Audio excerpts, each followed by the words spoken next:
वैसे जरूरी नहीं, पर वीडियो को लाइक या डिसलाइक जरूर कर दें। मूवी का नाम है वन मिस्ड कॉल 2008। इस कहानी में लोगों को उनके फोन पर कॉल आती है। जैसे लोग फोन उठाते हैं तो उन्हें एक वॉइस मैसेज मिलता है जिसमें उनकी अपनी ही आवाज होती है और ये कॉल मौजूदा वक्त की नहीं बल्कि फ्यूचर आने वाले टाइम की होती है, जिसमें 1 दिन 2 दिन 3 दिन का टाइम शामिल है। फिर वो टाइम आते ही उस इंसान की मौत हो जाती है। तो शुरुआत होती है एक जलती हुई हॉस्पिटल को दिखाने से, जहाँ फायर फाइटर्स आग बुझा रही थी और उन्होंने एक बच्चे की जान भी बचानी थी। वो बच्चे से पूछने लगी क्या तुम्हारी मॉम भी अंदर थी, पर बच्ची कोई जवाब नहीं देती। आगे हम एक लड़की शैली को देखते हैं जो अपने घर की छोटी सी तालाब के पास बैठी थी। अचानक उसे पानी में से आवाज आने लगी। जैसे उसने पास जाकर देखा, पानी के अंदर से एक हाथ बाहर आकर उसका मुंह पकड़ लेता है, खींचकर उसी तालाब के अंदर ले जाता है, जिसके फौरन बाद पानी की सतह पर एक कैंडी निकल कर आती है जो बच्चे खाते हैं। और तभी वो हाथ शैली की बिल्ली को भी गले से पकड़कर पानी में डुबोकर मार देता है। कहानी अब कुछ दिन आगे गई। हम कुछ स्टूडेंट्स को देखते हैं जो पार्टी कर रही थी। पार्टी में एक लड़की थी बेथ, उससे मिलने उसकी दोस्त आई। ये दोनों कमरे में जाकर शैली की मौत के बारे में बातें करने लगते हैं, क्योंकि ये सारे स्टूडेंट्स आपस में दोस्त थे। इनकी बातों के दौरान ही बेथ की दोस्त के मोबाइल पर कॉल आई, लेकिन हैरत ये कॉल शैली के नंबर से आ रही थी और जो रिंगटोन थी इन्हीं कॉल की बैंड वो भी अलग ही थी, जो एक लोरी थी। जैसे वो कॉल उठाती है तो एक वॉइस मैसेज था जिसको सुनने पर बेथ की इसी दोस्त की अपनी ही आवाज थी जिसमें वो चिल्ला रही थी। उन्हें कुछ भी समझ नहीं आती कि ये क्या है, हैरान परेशान थी वो। अब एक डिटेक्टिव पुलिस ऑफिसर को मुर्दा घर बुलाया जाता है एक लाश की पहचान करने के लिए, जो लाश थी डिटेक्टिव की बहन की, जिसकी मुँह से एक कैंडी निकलती है। अब यहाँ ध्यान करने वाली बात ये है कि मरते हुए शैली के मुँह से भी कैंडी निकली थी, जिसका मतलब था कि जरूर इन मौतों का आपस में कोई ताल्लुक है। तो इसे आप याद रखिएगा। 2 दिन के बाद हम बेथ और उसकी दोस्त को कॉलेज में देखते हैं। क्लास में जब वो थी तो बेथ की दोस्त को हेलुसिनेशंस होने लगी, यानी ऐसी ख्याल ऐसी चीजें दिखाई दे रही थी जो असल में थी भी नहीं। जैसे बेथ के हाथ पर उसे बिच्छू रेंगते हुए नजर आया। क्लास खत्म होने के बाद बेथ उससे कॉफी पीने का पूछती है, पर वो साथ जाने से मना करके लाइब्रेरी आ जाती है। लाइब्रेरी बंद होने के बाद बेथ की दोस्त जब घर जा रही थी तो उसे और भी हेलुसिनेशंस होने लगती है। हर जगह उसे भूत आत्माएं शैतान दिख रही थी, जिनसे वो बहुत डर गई थी, क्योंकि जाहिर है सभी बहुत भयानक थे। डर के आलम में वो बेथ को कॉल करती है। वो कहती है घबराओ नहीं, मैं तुम्हारे पास ही हूँ, बस 2 मिनट तक पहुँचती हूँ। लेकिन वो तो इतनी डरी हुई थी कि उसकी हालत खराब होने लगी। डरती डरती वो एक ऊंची जगह से गिर गई। ट्रेन से टकराने से उसका एक्सीडेंट हो गया। वो इतनी जख्मी हो गई कि फौरन ही उसकी मौत हो जाती है। इसी दौरान बेथ भी यहाँ पहुँच गई और ये हादसा होते हुए वो भी देख लेती है। उसे अजीब तरह की आवाज भी सुनाई दी गई। अपनी दोस्त की लाश के पास जब वो आई तो उसके मुँह से भी कैंडी निकलती है। बेथ उसका फोन चेक करती है जिसमें कॉन्टेक्ट नंबर ऊपर नीचे हो रही थी। ऐसा लग रहा था जैसे कोई दूसरा नंबर निकालने की कोशिश कर रहा है। इसके बाद कॉलेज में 2 लड़कियां इस हादसे के बारे में बात कर रही थी कि बेथ की दोस्त की भी मौत हो गई। उसकी और शैली की मौत एक तरह से ही हुई, एक फोन कॉल आने की वजह से। ये बातें सुनकर बेथ का मेल फ्रेंड उन पर गुस्सा करने लगा कि बंद करो ये फजूल की बातें, ऐसा कुछ नहीं है, ये सारी चीजें मनगढ़ंत है, बकवास है। बेथ भी यहाँ आ गई, कहती है कि नहीं ये गलत नहीं है, बिल्कुल ऐसा ही है और उनकी मौत फोन कॉल की वजह से ही हुई। फौरन ही बात बेथ की मेल फ्रेंड को भी हेलुसिनेशंस होने लगी और उसे भी बिच्छू नजर आ रही थी। उसे थोड़ा अजीब लगा, इसीलिए वहाँ से वो निकल जाता है। बेथ भी उसके पीछे पीछे आई। तब उसका मेल फ्रेंड बताने लगा कि मेरे पास भी इस तरह की कॉल आई है और उस पर जो टाइम है वो कुछ देर के बाद का है। फौरन ही उसके दोस्त को भी वहाँ एक शैतान दिखा। वो काफी डर गया, वहाँ से जाने लगता है। बेथ उसे आवाज लगाती है क्योंकि वो अपना मोबाइल वहीं भूल कर जा रहा था। मोबाइल लेने जब वो वापस आया तो वो कुछ बोल रहा था जो उस वॉइस मैसेज में था, जिसकी फौरन ही बात यहाँ धमाका हुआ। एक रॉड आकर उसके आर पार हो जाता है, जिससे उसकी भी मौत हो जाती है। यहाँ पर भी बेथ को अजीब तरह की आवाज सुनाई दी, जिसकी फौरन ही बात उसकी दोस्त के मुँह से भी कैंडी निकलती है। सारी सूरत हाल को देखते हुए बेथ एक लेडी पुलिस ऑफिसर से मिलती है और उसे बता रही थी कि मेरे 2 दोस्तों की अचानक ही मौत हो गई। मरने से पहले उनके पास कॉल्स आई। मेरे ख्याल से उनकी मौत का कोई ना कोई ताल्लुक उन कॉल से है। मरने के बाद उनके मुंह से कैंडीज भी निकली। पुलिस ऑफिसर उसकी बातों को गौर से सुन तो रही थी पर यकीन नहीं करती, लेकिन उनकी ये सारी बातें वो डिटेक्टिव सुन लेता है, जिसे हमने शुरुआत में देखा, जिसे मुर्दा घर में बुलाया गया था। वो बेथ को बताता है कि कुछ दिन पहले मेरी बहन की भी मौत बिल्कुल इसी तरह से हुई। शैली जिसकी मौत तालाब में डूबने से हुई, वो और मेरी बहन एक हॉस्पिटल में नर्स थी। पहले मेरी बहन की मौत हुई, फिर 2 दिन के बाद शैली की। मेरी बहन की मुंह से भी लाल रंग की कैंडी निकली थी, इसलिए मैं भी इस बात को मानता हूँ कि जरूर इन फोन कॉल्स, कैंडीज और इन मौतों के बीच कोई ताल्लुक है। वो फिर बेथ को अपना मोबाइल नंबर देते हुए कहता है कि कोई भी मदद चाहिए राब्ता कर लेना, मैं भी इन सब मरने वालों की फोन कॉल्स की डिटेल्स निकाल कर तुम्हें बताऊंगा।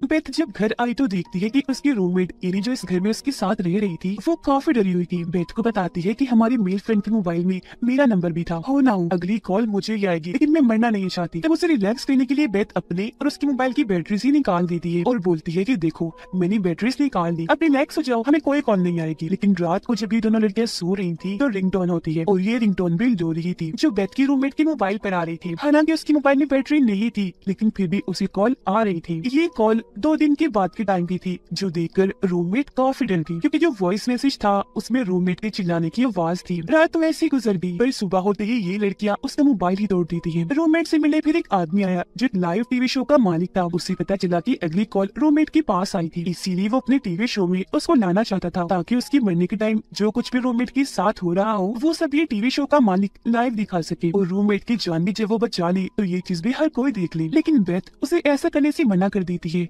और रूममेट को लेकर वापस घर आ जाती है। रूममेट का कहना था कि हमें उस आदमी की बात मान लेनी चाहिए, क्या पता वो हमारी मदद ही कर दे, लेकिन फिर भी बेथ ने उसे मना कर दिया। अगली सुबह रूममेट वहाँ नहीं थी, वो जा चुकी थी। जाते हुए उसने बेथ के लिए एक नोट छोड़ा था कि मैं अपनी मॉम डैड के पास जा रही हूँ। फिर डिटेक्टिव बेथ के पास आकर बताता है कि मैंने सारी फोन कॉल रिकॉर्ड्स निकाल लिए हैं, जिससे मुझे पता चला है कि हर मरने वाले को उससे पहले मरने वाले ने फोन किया था। जैसे मेरी बहन ने शैली को, शैली ने फिर तुम्हारी दोस्त को जिसकी मौत ट्रेन वाली हादसे से हुई, उसने फिर तुम्हारे मेल फ्रेंड को। हैरान करने वाली बात ये थी कि सारी ही कॉल्स उन लोगों की मरने की बात की गई थी उनके नंबर से। वो फिर बताता है कि मेरी बहन को कॉल एक औरत ने की थी जो मरीज थी और अब मैं उसके घर जा रहा हूँ सच्चाई का पता लगवाने, जिस पर बेथ भी उसके साथ चल देती है। उस औरत के घर पहुंचकर डिटेक्टिव छानबीन करने लगता है। उसे यहाँ एक छोटे से कैमरा से रिकॉर्ड की हुई वीडियो की सीडी मिलती है। ये कैमरा बच्चों पर नजर रखने के लिए होता है। वीडियो में इस मरीज औरत की 2 बेटियां थी, जिनमें बड़ी बेटी का नाम एनी था। लेकिन ढूंढने के बाद भी डिटेक्टिव को यहाँ वो छोटा कैमरा नहीं मिलता जिससे वीडियो बनाई गई थी। उसे वहाँ एक इनहेलर मिलता है, यानी जो सांस की मरीज इस्तेमाल करते हैं। वो एक पंप की तरह का था, जिसे जैसे डिटेक्टिव दबाता है उसमें से एक आवाज आई, जो आवाज सुनकर बेथ काफी डर जाती है। डिटेक्टिव को बताती है कि जब मेरी दोस्त और मेल फ्रेंड की मौत हुई तब वहाँ मैंने यही आवाज सुनी थी, लेकिन जहाँ से आवाज आ रही थी वहाँ कोई भी नहीं था। मजीद छानबीन करने पर डिटेक्टिव को पता चला कि उस मरीज औरत की बड़ी बेटी एली की मौत दमे के अटैक की वजह से हुई, यानी उसे सांस का मसला था और ये इनहेलर उसी का था। साथ ही उसकी छोटी बहन को उनकी मोम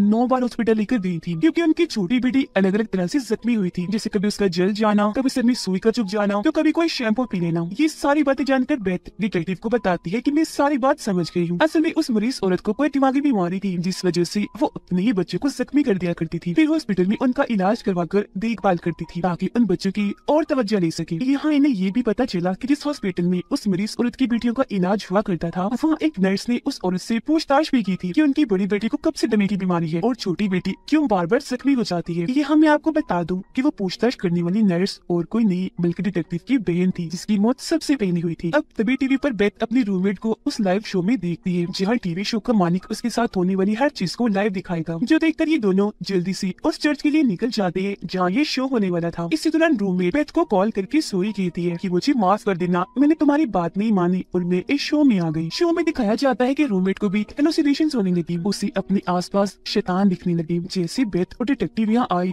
लाइट्स अपने आप ही बंद हो जाती है, जिसके बाद कोई शैतानी ताकत आकर रूममेट पर हमला कर देती है, उसका सांस रोककर जान से मार डालती है। लाइट वापस आ गई। बेथ अपनी रूममेट को मरा हुआ देखती है, उसके मुंह से भी कैंडी निकलती है। तभी बेथ के पास अपने रूममेट की कॉल आती है, जिसमें कल रात 7:55 का टाइम था। कॉल उठाने पर वॉइस मैसेज में बेथ की आवाज थी, जिसमें वो चिल्ला रही थी, जिसका मतलब अगला मरने का नंबर बेथ का था। इसलिए डिटेक्टिव उसकी हिफाजत करने के लिए उसके साथ उसके घर पर ही रुकता है। अगली सुबह जब हुई तो दोनों ही काफी परेशान थे, क्योंकि इनके पास बस शाम 7:55 तक का ही टाइम था बेथ को बचाने के लिए। डिटेक्टिव को फिर उस मरीज औरत की बेटी यानी एली की छोटी बहन के बारे में पता चला, जो अब एक ऑर्फनेज में है, एक ऐसी जगह जहाँ उन बच्चों को रखा जाता है जिनका इस दुनिया में कोई नहीं होता। वहाँ जाकर पता चला कि ये बच्ची और कोई नहीं बल्कि शुरुआत वाली बच्ची है, जिसे फायर फाइटर्स ने जलते हुए हॉस्पिटल से बचाया था। ये दोनों उससे उसकी मोम के बारे में पूछते हैं, पर शुरुआत की तरह ही वो कोई जवाब नहीं देती। जब फायर फाइटर्स ने पूछा था कि तुम्हारी मोम हॉस्पिटल के अंदर थी, लेकिन तभी बच्ची के बालों में से लोरी की आवाज आने लगी और ये लोरी वही थी जो रिंगटोन बनकर बजती थी। फिर इस चीज को नजरअंदाज करके बेथ और डिटेक्टिव बाहर आई। वो फैसला करते हैं कि हम अलग अलग जाकर एली की मोम यानी मरीज औरत के बारे में जानकारी इकट्ठा करेंगे। लेकिन जैसे बेथ वहाँ से जाने लगी, उसकी नजर एली की बहन की खिड़की पर गई, जिसके पीछे एक भूत खड़ा हुआ था। जिसके बाद बेथ उस हॉस्पिटल में जाने का फैसला करती है जहाँ पर एली और उसकी छोटी बहन का इलाज हुआ था। इस बारे में वो डिटेक्टिव को भी बता रही थी कि मैं उस हॉस्पिटल में जा रही हूँ। वो अंदर जाने की कोशिश करती है, पर सामने वाला दरवाजा लॉक था, इसीलिए वो पिछले दरवाजे से जाने की कोशिश करने लगी, लेकिन ये दरवाजा भी लॉक था। पर तभी वो अपने आप ही खुल जाता है। हॉस्पिटल के अंदर आकर बेथ सुराग ढूंढने लगी, लेकिन तभी कोई शैतानी ताकत अंधेरे में बेथ पर हमला कर देती है और खींचकर उसे अपने साथ ले जाने लगी। इसी वजह से वो काफी डर गई, जोर से चीख मारती है, जैसे तैसे अपनी जान बचाकर वहाँ से भाग गई। बेथ को यहाँ डिटेक्टिव मिल जाता है। ये दोनों यहाँ से बाहर निकलने की कोशिश करती है पर निकल नहीं पाती क्योंकि सारे दरवाजे लॉक्ड हो गई थी। फिर जैसे एक कमरे में आए कुछ शैतानी ताकत अब डिटेक्टिव पर हमला कर देती है। वो उसे हवा में उठाकर कमरे से बाहर फेंक के मारती है, जिससे डिटेक्टिव को इतनी चोट आई कि वो बेहोश हो गया। कमरे का दरवाजा भी लॉक्ड हो जाता है। बेथ को यहाँ वेंटिलेशन वाला छोटा सा रास्ता दिखता है, जिसके अंदर वो फौरन चली गई यहाँ से बाहर निकलने के लिए। जो वो उस रास्ते में थी तो उसके मोबाइल पर लगातार कॉल आ रही थी। फिर तभी बेथ को यहाँ एक जली हुई लाश दिखती है, जिसकी हालत बहुत खराब थी। उसके हाथ में एक मोबाइल था,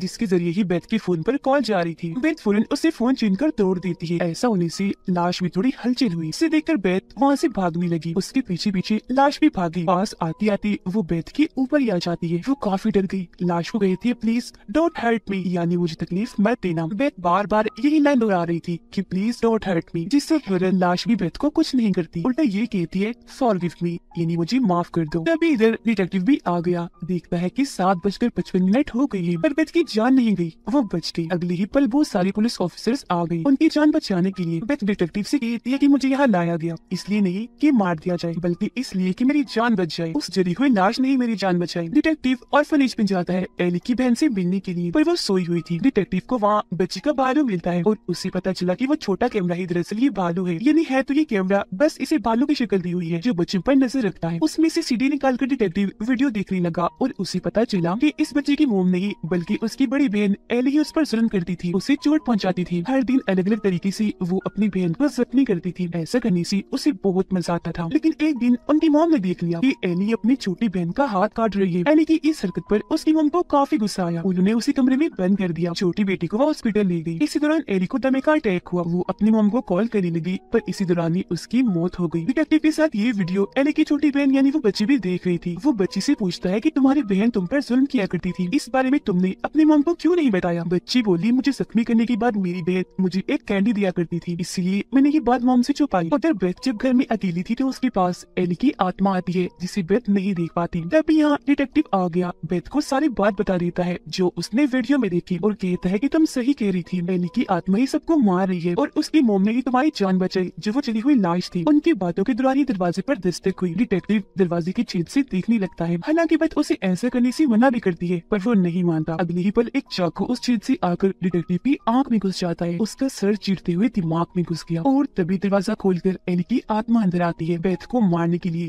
जो अब पूरी तरह शैतान बन गई थी। लेकिन एक बार फिर एली की मोम यहाँ आकर बेथ की जान बचा लेती है। डिटेक्टिव की हालत इतनी खराब थी कि उसकी भी मौत हो जाती है। उसके मुंह से भी एक कैंडी बाहर आती है। उसके मोबाइल से फिर नंबर अपने आप पे डायल होने लगते हैं अगले शिकार के लिए। अब यहाँ मैं आपको इस मूवी का खुलासा कर देती हूँ और वो ये कि एली ही शैतान थी। असल में बचपन से ही उसमें शैतानी हरकतें थी। जैसे अपनी बहन को जख्मी करने के बाद वो उसे कैंडी देती थी, लेकिन जब उसकी मौत हुई तो वो एक पूरी शैतान बन गई और फिर लोगों को मारने के बाद उन्हें कैंडी देती थी। इसीलिए हर किसी के मुंह से कैंडी निकलती थी। और जिस तरह से उसकी मौत हुई अपनी मम को कॉल करते करते, ऐसे ही वो लोगों को मारने के बाद उनके नंबर से अगले मरने वाले इंसान को कॉल कर दिया करती थी। और इसी के साथ ये कहानी इधर ही खत्म हो जाती है।